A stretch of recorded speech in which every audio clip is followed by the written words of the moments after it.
Kalau ikut pengalaman Dr. Haris lah, kebanyakan pesakit Malaysia lah, diorang ni agak datang lewat ke ataupun macam mana? Pertengahan ke ataupun peringkat awal ke? Mungkin setiap leukemia tu berbeza.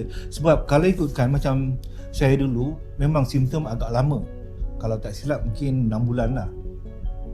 Kalau saya ada semua tau, Dr. Haris. Mula-mula of course hilang berat badan lah. Saya dulu berat badan saya boleh tahan tau. Saya cakap kalau 40 orang cakap saya gemuk, saya akan pergi gym. Okay. So saya pergilah gym. Bila dah genap 40 orang cakap saya gemuk kan, saya pergi gym. Tapi lepas saya pergi gym tu, and then satu masa tu saya kurang pergi gym, and then saya nampak kenapa berat badan saya makin turun. Dan proses tu ambil masa dalam lebih kurang 6 bulan lah. And then saya ada tanda lebam, saya ada tanda selalu demam, saya ada apa lagi berpeluh malam. Saya ingatkan saya ada TB, saya buat chest x-ray. Saya ada sakit kat bahagian sebelah kiri ni kan. Saya akan ada batu karang, pergi buat ultrasound tak jumpa batu karang. Yelah. Lepas tu saya ada apa lagi? Kerap flu. Lepas tu at the end tu macam saya macam selalu penat.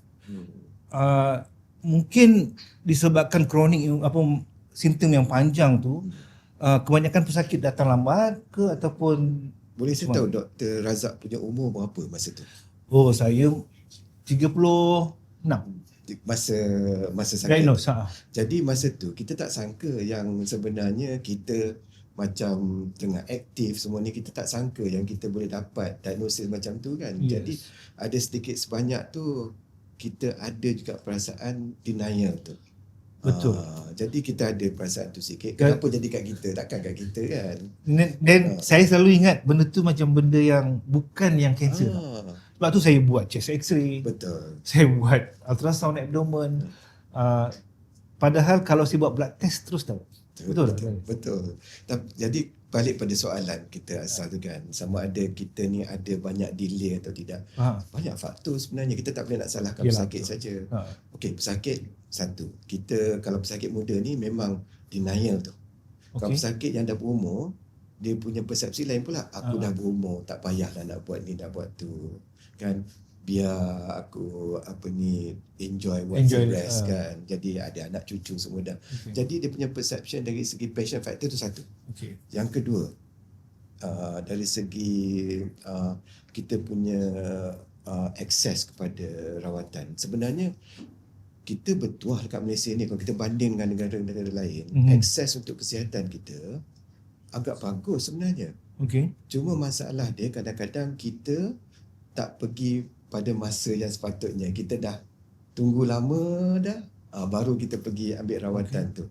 Jadi tu. Yang ketiga, faktor luaran lah ni daripada kita punya environment.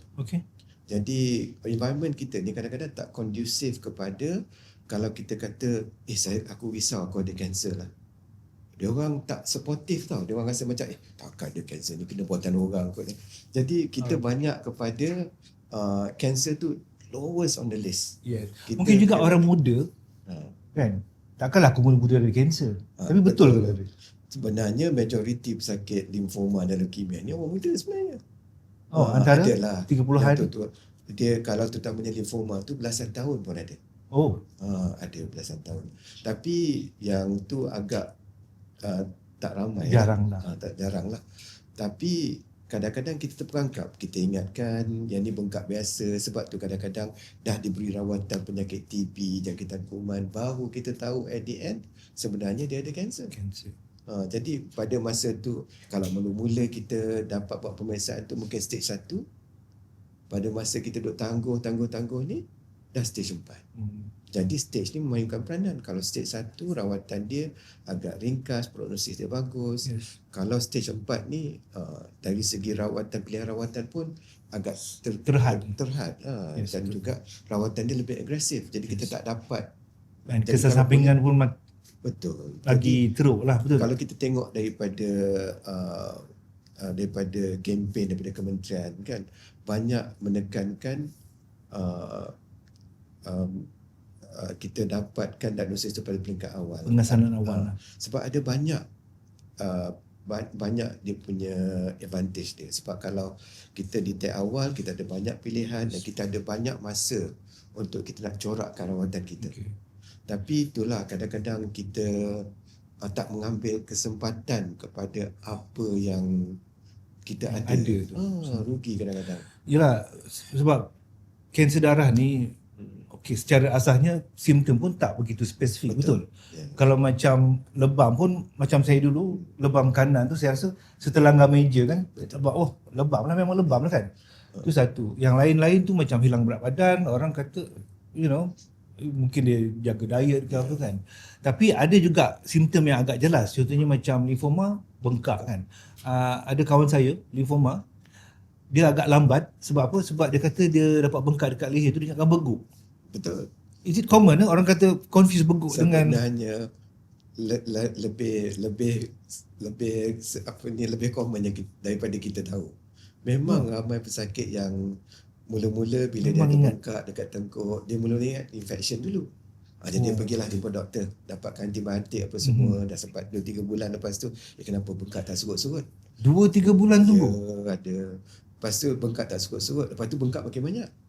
Lepas tu mulalah nak pergi rawatan sini, tak tahu nak pergi ke channel yang mana. Jadi kalaulah kita dapat at least bagi tahu kat dia orang yang ni channel yang betul, kalau bengkak ni datang awal mana, datang awal pada doktor yang mana. Sebab kadang-kadang kalau pesakit tu, kita tak boleh nak salahkan pesakit kita. Dia orang ada bengkak contohnya dekat tengkuk, dia orang tak pasti nak jumpa siapa. Yes. Jadi kalau boleh, dia orang janganlah pergi kat emergency department, sebab emergency department ni dia hanya rawat acute. Tak, sebenarnya majoriti macam tu, dia bengkak, dia pergi ke emergency department. Apa kita boleh buat? Sepatutnya dia orang pergi ke klinik kesihatan, pergi kat klinik dekat rumah dia orang pun tak apa, klinik yang dekat klinik swasta, mereka boleh menolong. Sebab kadang-kadang tu doktor ni bila dia tengok dalam masa 5 minit, dia orang boleh tahu sama ada ini perlu rawatan susulan, yang ni boleh tunggu lagi. Jadi yang tanggapan pertama tu penting. Jadi itulah kadang-kadang kita nak sorokkan kita punya simptom tu, kita tak nak orang tahu, kita tak nak susahkan orang kadang-kadang.